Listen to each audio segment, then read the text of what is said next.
Um, I will throw some of these out to the team here and see who would like to take them. So the first one is it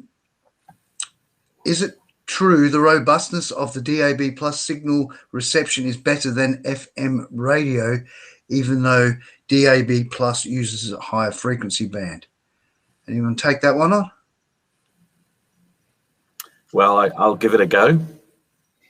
Well, yeah, I mean, the frequency obviously has some impact in terms of the margin. We talk about higher frequencies travel less far, but the difference between FM as a reception, the modulation of FM, the modulation of DAB are really quite different.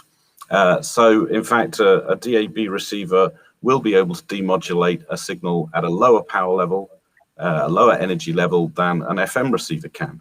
So the difference also obviously is with the failure point.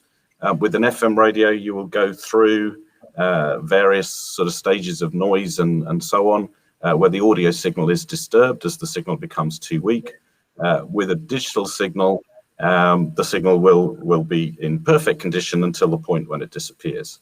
So it's two different mechanisms, but the frequency between FM in sort of 100 megahertz and DAB at 200 megahertz, it's not really a big difference in terms of frequency change. So I would say yes, it's more robust, but it's more robust not because of the frequency. It's more robust because of the modulation technique. Thanks, Lindsay. That's very good.